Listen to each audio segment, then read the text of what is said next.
Welcome to Paula's Pantry. So, a quick little post. I remember growing up all the time, my mom would often say to me, it could be worse. It could be worse. And I hated that. I hated that because when I was in a really tough spot and things were really hard and difficult, I needed to just be able to feel all the feelings and experience them. And I didn't like that. I didn't like the saying it could be worse, because the worse I was feeling was actually really bad. And I just wanted it acknowledged. But fast forward to now and the situation we're in the middle of. And here's the deal. The last 5 years for our family has actually been really difficult. Those who know our story know some of the things we've been through.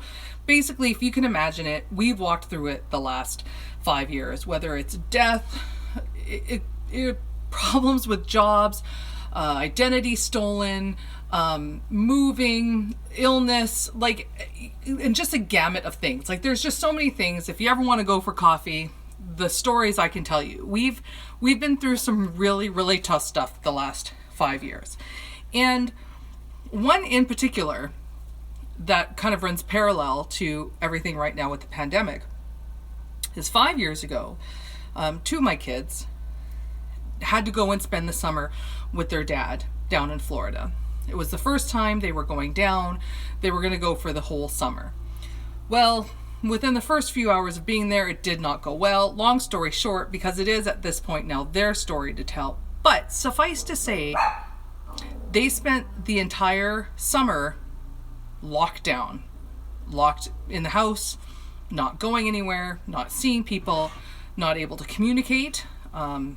They were banned from using any communication, so no phone calls. Any letters I tried to send were intercepted. So you want to talk about sheltered at home. They spent 3 months with no communication.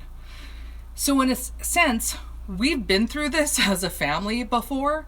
And something that really helped us at the time is, I knew when the end was going to be. There was an actual end date when they were going to be coming back home. And so I had done up like a little box with one chocolate for every day that they were going to be gone. And it was like, eat one chocolate a day. When the box is empty, you're coming home. So I realized that we don't know when this is going to be done right now. We don't have an end date, but maybe even picking a date in the future, pick like the end of July, whatever it is, count out that many days. And whether you make a paper chain like you do when you're counting down to Christmas or a birthday, or maybe you do get a bag of jelly beans or chocolates or something, count out that many candies with how many days there are, and you get to eat one a day. Because when you see that jar going down or that box going down in number, then you know the end is coming. And I think that will make it easier for us, because when we are in something that's really, really hard and we can't see the end, somehow it makes it harder to endure. Really hard. But when we know that there's an end, somehow we're able to tell ourselves, I can do this. I think I can make it. So whatever you need to do to get through, I know, like I said, for our family, we've been through some really tough stuff and we are now on the other side.